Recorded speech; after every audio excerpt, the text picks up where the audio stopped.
Over the past 75 years, more than 10,000 chemicals have entered our food supply, but the EU allows just 300 additives. At Thrive Market, we prioritize quality, banning over 1,000 ingredients found in conventional grocery stores. Our Healthy Swap scanner helps you find better versions of your pantry essentials without the junk, dyes, or fillers, and everything is delivered right to your doorstep. So shop at a grocery store that actually cares about your health at thrivemarket.com/get-started for 30% off your first order and a free $60 gift. Welcome to Think About It with your host, Jaden Miller. Good day, and thank you for joining me on my podcast, Think About It with Jaden Miller. I, of course, appreciate you guys and your support of my podcast. And in this episode, we're going to talk a little bit about Queen Elizabeth and how she actually came to the throne. But before we do, I want you to check out my website at www.jadenmiller.com. Please like, share, and subscribe on my YouTube channel, and like, comment, and follow on your favorite podcast platform. You can listen to me on Spotify, Apple Podcast, Spreaker, Google Podcast, Castbox, iHeartRadio, Audrey, Podvine, Amazon Podcast, and many, many more. Last week was a week full of history. As you all know, Queen Elizabeth, the Queen of the United Kingdom and the other Commonwealth realms, the longest living and longest reigning British monarch, died at the age of 96 on September the 8th, and she died at Balmoral Castle in Scotland.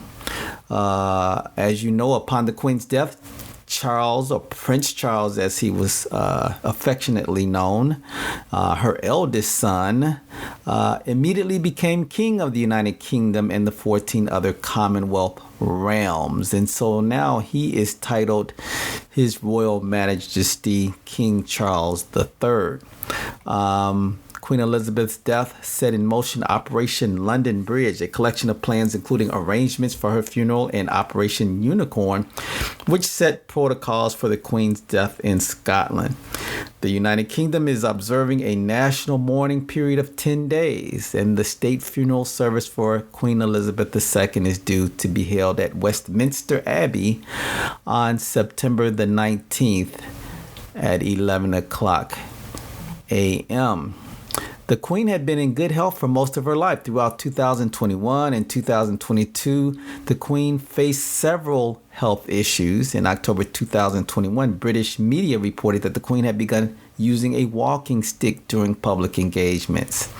The Queen stayed overnight in a hospital on October 20th, resulting in visits to Northern Ireland and her visit to the COP26 summit in Glasgow being canceled on health grounds. In November of last year, the Queen suffered from a sprained back and was unable to attend the 2021 National Service of Remembrance. In February 2022, during the COVID-19 pandemic in England, the Queen was one of several people at Windsor Castle to test positive for COVID-19. Her symptoms were described as mild and cold-like, with the Queen later commenting that the disease does leave one very tired and exhausted. Given the health impacts of COVID-19 and long COVID are known to be more severe among older people. Therefore, the Queen's health came into question by multiple outlets. However, the Queen was reportedly feeling well enough to resume her official duties by March the 1st. She was present at the service of Thanksgiving for Prince Philip at Westminster Abbey on the 29th of March, but was unable to attend the annual Commonwealth Day service that month or the Royal Maundy service in April. In May, the Queen missed the state opening of Parliament for the first time in 59 years.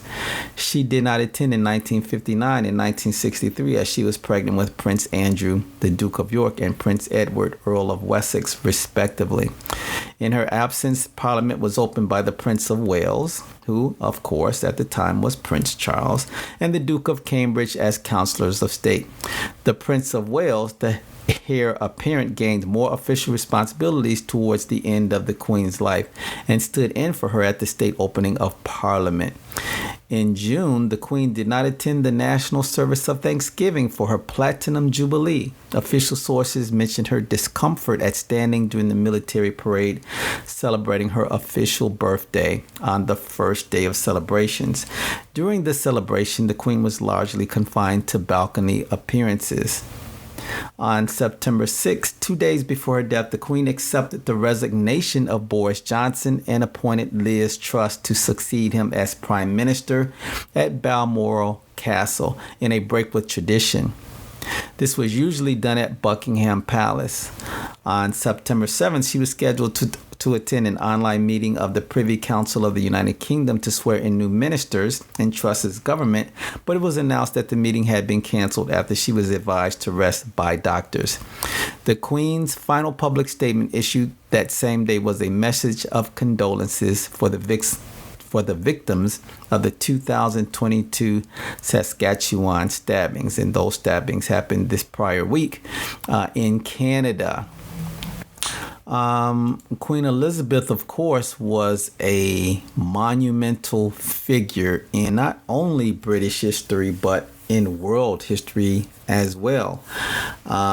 She became the Queen in 1953 after the death of her father, King George VI. And since then, she has played a massive role in the history of the country and in many ways, as I've already mentioned, the world. The thing about Queen Elizabeth is that she was never supposed to be queen. And this is a story that has always intrigued me. Very, very much so. Her father was actually Prince Albert, and he was second in line for the throne after his elder brother, King Edward VIII, back in the 1930s. However, King Edward decided to abdicate the throne and because he wanted to marry a twice divorced American citizen named Wallis Spencer. And the British society felt that Wallis Spencer was socially and politically unacceptable as a prospective British queen back in 1936. And so what I wanted to do today is focus on a few things as it relates to Queen Elizabeth and her ascension to the role of Queen of the United Kingdom. And that's kind of to go back and give you guys a little bit of history on how this happened. All right. Back in 1936, there was a constitutional crisis in the British Empire. And it arose when King Edward VIII proposed to marry Wallis Simpson, an American socialite who was divorced from her first husband and was pursuing the divorce of her second. The marriage was opposed by the governments of the United Kingdom and the dominions of the British Commonwealth. So there were religious, legal, political, and moral objections raised. As the British monarch, King Edward was the nominal head of the Church of England, which at this time did not allow divorced people to remarry in church if their ex-spouses were still alive. Therefore, it was widely believed that Edward could not marry Simpson and remain on the throne. As a twice divorced woman, Simpson was perceived to be politically, morally, and socially unsuitable as a prospective queen consort. It was widely assumed at the time that she was driven by love of money or position rather than love for King Edward. Despite the opposition, King Edward declared that he loved Simpson and intended to marry her as soon as her second divorce was finalized. The widespread unwillingness to accept Simpson as the king's consort and Edward's refusal to give her up led to his abdication in December 1936. So, if we look back in history, this was just before World War II began. And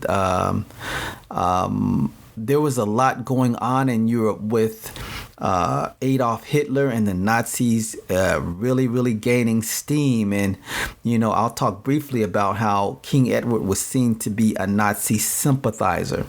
So he gave up his throne in December of 1936. And when you sum it all up, a lot of people believe that he gave up his throne for love. He was succeeded by his brother Albert, who became King George VI, and then Edward was given the title of Duke of Windsor and styled His Royal Highness following his abdication. And he married Simpson the following year.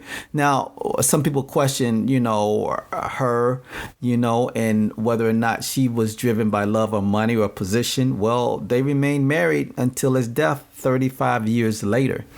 So she could be criticized for being a twice divorced American woman, but maybe it's evident that her desire for King Edward was not based on finances or political positions or anything like that, but maybe she did love him. So let's go back in time a little bit. King Edward had been introduced to Wallis Simpson, an American citizen and wife of British shipping executive Ernest Aldridge Simpson, by Lady Furness. These are British royals, on the 10th of January 1939. Now, at this time, 1931. And at this time, Edward was Prince of Wales. So he had not ascended to the throne as of yet in 1931. So that British shipping executive, Ernest Simpson, was Wallis's second husband. Her first marriage was to a United States Navy pilot, and his name was Wallis Spencer. And that divorce ended in 1927. It is generally accepted that Wallis Simpson and King Edward became lovers in 1934, while Lady Furness, who was also in a relationship with Prince Edward, soon to be King Edward, was visiting relatives in the United States. However, King Edward adamantly insisted to his father, King George V, that he was not physically intimate with Simpson and that it was inappropriate to describe her as his mistress. Edward's relationship with Simpson further weakened his poor relationship with his parents. Although King George and Queen Mary met Simpson at Buckingham Palace in 1935, they later refused to receive her. Therefore, Edward and Wallis Simpson were secretly followed by members of the Metropolitan Police Special Branch, who produced reports on the nature of their relationship and their investigations into Wallis Simpson's private life that included the pursuit of vicious gossip and the identification of a secret lover. The prospect of having an American divorcee with a questionable past having such sway over the heir apparent, meaning King Edward is about to become king, led to anxiety among government and establishment figures. King Edward succeeded his father on January 20th, 1936, after which Wallis Simpson attended more official functions as the king's guest. Despite her name appearing regularly in the court circular, the name of her husband was conspicuously absent. In the summer of that year, the king eschewed the traditional prolonged stay at Balmoral, which is, of course, one of the official residences, in favor of a holiday with Simpson in the Eastern Mediterranean that was widely covered in the American and continental European press, but not by the British press, which maintained a self-imposed silence. Nevertheless, Canadians and expatriate Britons who had access to the foreign reports were largely scandalized by the coverage. A lot going on back in 1936. By October, it was rumored in high society and abroad that Edward intended to marry Simpson as soon as she was free to do so. At the end of that month, the crisis came to a head when she filed for the divorce, and the American press announced that marriage between her and the king was imminent. The king's private secretary wrote to him on November 13th, warning the silence in the British press on the subject of Your Majesty's friendship with Mrs. Simpson is not going to be maintained. Judging by the letters from British subjects living in foreign countries where the press has been outspoken, the effect will be calamitous, said his private secretary. British ministers knew that Harding had written to the king and may have helped him draft the letter.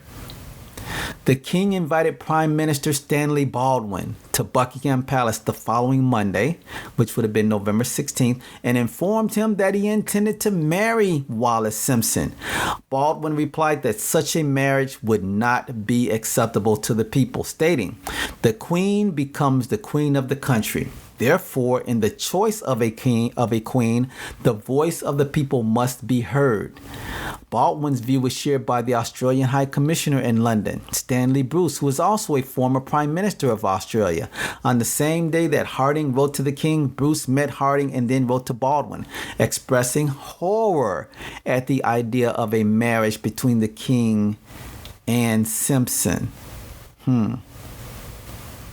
Nevertheless, the British press remained quiet on the subject until Alfred Blunt, Bishop of Bradford, gave a speech to his diocesan conference on December 1st, which alluded to the king's need of divine grace. He said, "We hope that he is aware of his need. Some of us wish that he gave more positive signs of awareness." The press took this for the first public comment by a notable person on the crisis, and it became front page news the following day. When asked about it later, however, the bishop claimed he had not heard of Simpson at the time he wrote the speech. Acting on the advice of Edward's staff, Simpson left Britain for the south of France 2 days later in an attempt to escape intense press attention. Both she and the king were devastated by the separation. At a tearful departure, the king told her, "I shall never give you up." All right, so now you have a little bit of background as to, this whole situation, concerning King Edward VIII and American divorcee Wallis Simpson. So now the opposition to the king and his marriage came from several directions. Edward's desire to modernize the monarchy and make it more accessible through which was appreciated by many in the public, it was still distrusted by the British establishment. Edward upset the aristocracy by treating their traditions and ceremonies with disdain, and many were offended by his abandonment of accepted social norms and mores. So a lot of this gossip and a lot of this whispering, against the king was a lot of it was because so many of them disliked him based upon how he acted as king, wanting to modernize the monarchy and, not following established traditions and social norms and mores, and when we talk about social norms and mores, we're talking about him, being really upfront and outward in his affair with this married woman. So opposition to the king was really based on 3 levels: social and moral, religious and legal, and political. All right, so we talked about social, religious, and political. All right. When we talk about social, government ministers and the royal family found Wallis Simpson's background and behavior unacceptable for a potential queen. Now, I'm going to stop there for a minute because remember, we're talking about 1936, all right, which was certainly a different time. All right. Rumors and innuendo about her circulated in society. The king's mother, King Edward VIII's mother, Queen Mary, was even told that Simpson might have held some sort of sexual control over Edward. Okay. There were some that said that there must have been some sort of sadomasochistic relationship between them two, because Edward relished the contempt and bullying she bestowed on him. Police detectives following Simpson reported that while involved with Edward, she was also involved with a married car mechanic and salesman at the time. Joseph Kennedy, who was the ambassador to Great Britain, described her as a tart. And his wife, Rose Kennedy, of course, these Joseph Kennedy and Rose Kennedy are the parents of John F. Kennedy and Ted Kennedy and Robert F. Kennedy, okay? And at the time, Joseph Kennedy was the ambassador to the American ambassador to the Great Britain. His wife, Rose, refused to dine with Wallis Simpson. Wallis was perceived to be pursuing Edward for his money, okay? Which, of course, he did have a lot of, being the King of England, all right, the King of Great Britain. During this time, relations between the United Kingdom and the United States were strained during the interwar years, and the majority of Britons were reluctant to accept an American as queen consort. At the time, some members of the British upper class looked down on Americans with disdain and considered them socially inferior. All right. In contrast, the American public was clearly in favor of the marriage, as was most of the American press. So we talk about social and moral as one of the reasons for opposition. As a person that talks about, American history, especially the American Revolution and the breaking away of the United States, or initially the 13 original colonies from Great Britain. It's always fascinating to me that, to read or to hear about how, back during this time in the 1930s, the interwar years between World War I and World War II, that you still had members of the British upper class that looked down their nose at Americans and considered them socially inferior, which always brings to mind to me that, the United States, this little bitty tiny group of 13 disorganized colonies that came together to form a nation, and could not move forward in whooping Great Britain without the assistance of France, are looked down upon, when in essence, if we put this in urban or street terms, that these Americans, this ragtag group of individuals, okay, that came together to fight because they were being mistreated by Great Britain, by not only King George III, but Parliament.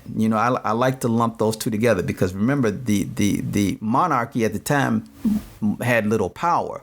It was the Parliament, that had the power and that allowed King George III to act the way that he did. I think sometimes that's lost on people, but you had this ragtag group of individuals, these colonists, that whooped the baddest military in the world, yet they still have the nerve to look down on Americans. I always find that fascinating.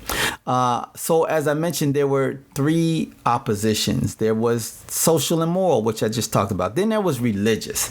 So in Edward's lifetime, the Church of England forbade the remarriage of divorced people in church while a former spouse was still living.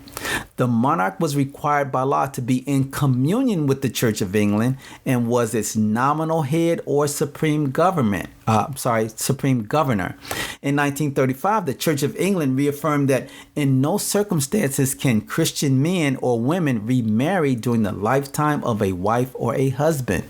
The Archbishop of Canterbury held that the king, as the head of the Church of England, could not marry a divorcee. If Edward married Wallis Simpson, a divorcee who would soon have two living ex-husbands, in a civil ceremony, it would directly conflict with church teaching and his role as the church's ex officio head. Wallis's first divorce was not recognized by the Church of England, and if challenged in the English courts, might not have been recognized under English law.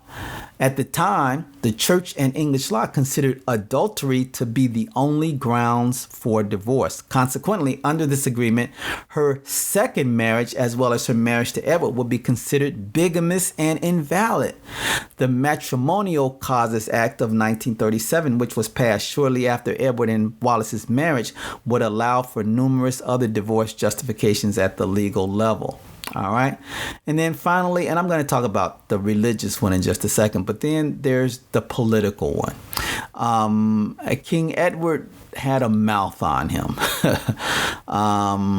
And when he visited depressed mining villages in Wales, his comment that something must be done, about the depressed mining villages led to concerns among elected politicians that he would interfere in political matters traditionally avoided by constitutional monarchs. And again, for those of you that don't understand how the British system is set up, the Queen or the King now, in the case of King Charles III, they are the head of state, which is mainly a ceremonial position. The Prime Minister of Great Britain is the head of government, okay? They handle all the political things and the bureaucracy that goes on in government, not the Queen or the King, in this case, King Edward. And so their role is not to interfere in political matters. Okay, it's a largely ceremonial position, but yet you have King Edward making these comments. And although King Edward's comments made him popular in Wales, he became extremely unpopular with the public in Scotland, following his refusal to open up a new wing of Aberdeen Royal Infirmary, saying he could not do so because he was in mourning for his father. So just so much, in terms of things that he said. I mean, as Prince of Wales, he publicly referred to Labour County councillors as cranks and made speeches counter to government policy. So many different things that at the time, those that were elected politicians in Great Britain disdained the fact that he was making these comments. Members of the British government became further dismayed by the proposed marriage after being told that Wallis Simpson was an agent of Nazi Germany. The Foreign Office obtained leaked dispatches from the German Reich's ambassador to the United Kingdom, which revealed his strong view that opposition to the marriage was motivated by the wish to defeat those German forces which had been working through Mrs. Simpson. It was rumored that Simpson had access to confidential government papers sent to King Edward, which he left unguarded. When Edward was abdicating, the personal protection officers guarding Simpson in exile sent reports to Downing Street suggesting that she might fit or she might, be more, available to Germany during this time, that she would sell them or give them state secrets during this time. So King Edward, became very, very unpopular based upon his relationship with Wallis Simpson. So they did get married, but they got married after he abdicated. Okay, so his brother, King George VI, granted King Edward, who was now formally King Edward VIII, granted his elder brother the title of Duke of Windsor with the style His Royal Highness. And this occurred on December 12, 1936.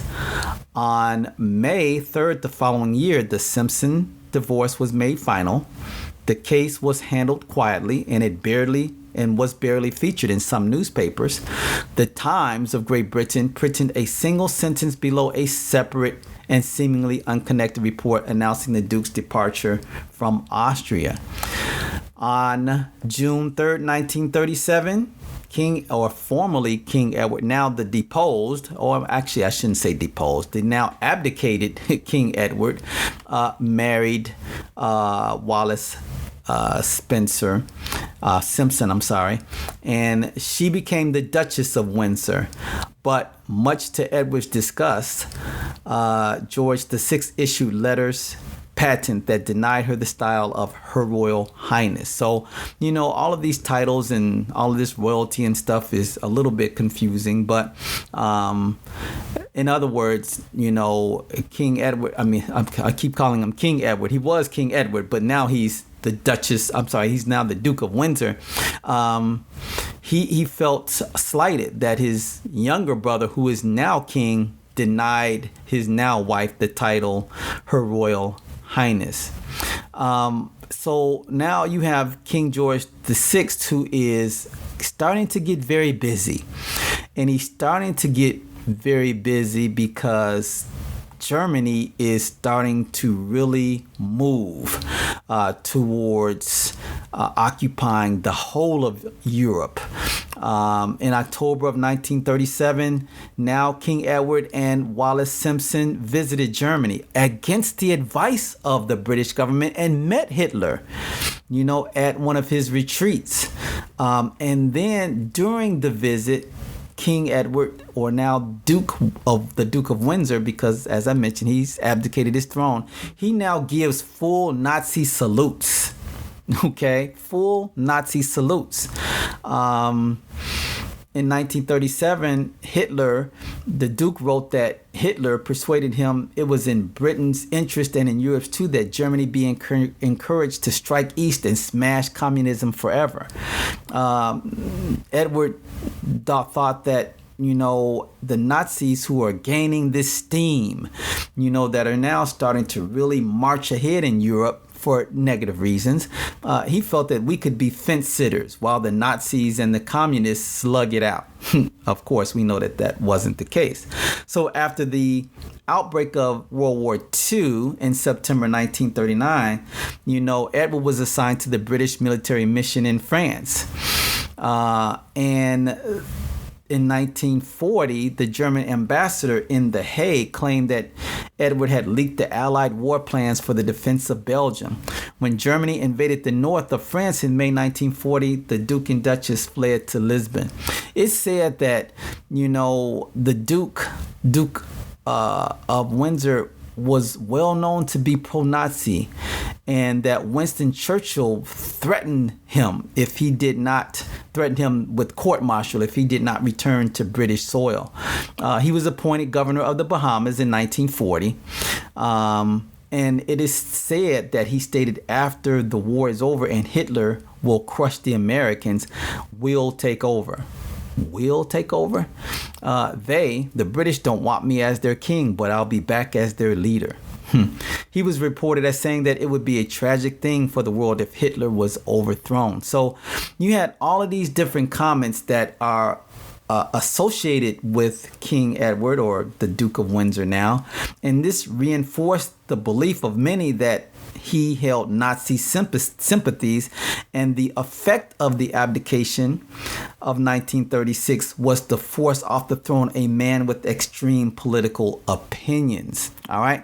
So in essence, what is believed is that this was a great thing, that circumstances that even maybe the universe caused, this relationship between Wallis Simpson and King Edward.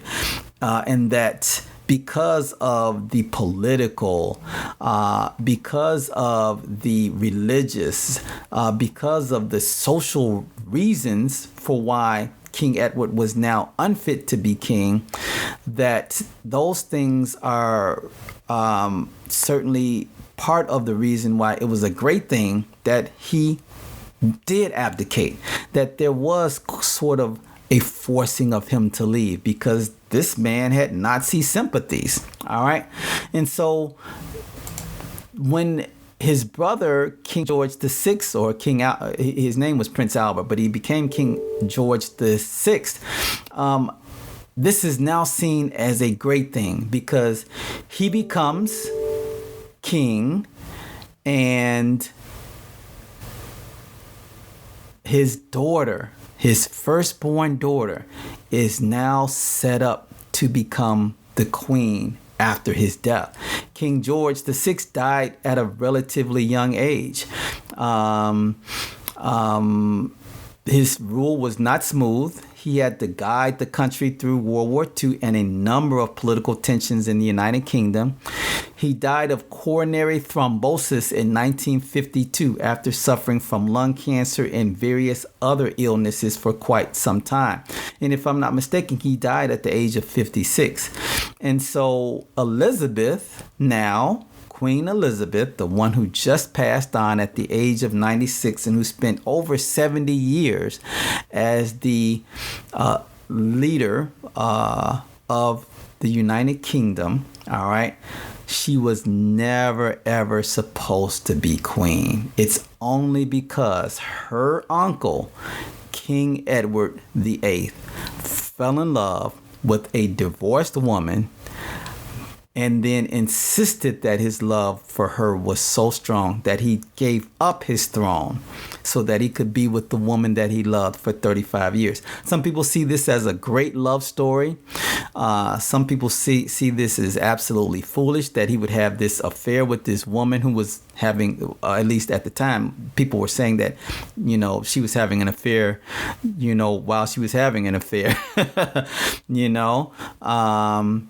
And so, when her father, Queen Elizabeth's father, became king, and again, he was never supposed to be king. He was satisfied being prince. Never thought he would be king, okay? So these things happen, and life throws us, a curveball. And so she became the Queen of England at the young age of 25 years old. She had already been married to Prince Philip. They had married shortly before she became queen.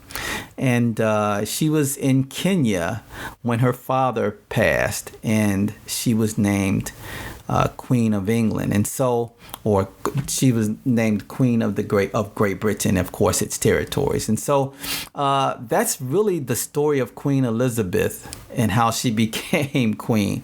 I think another real good footnote to mention is, the whole circumstances around the abdication and, the whole, suspense around,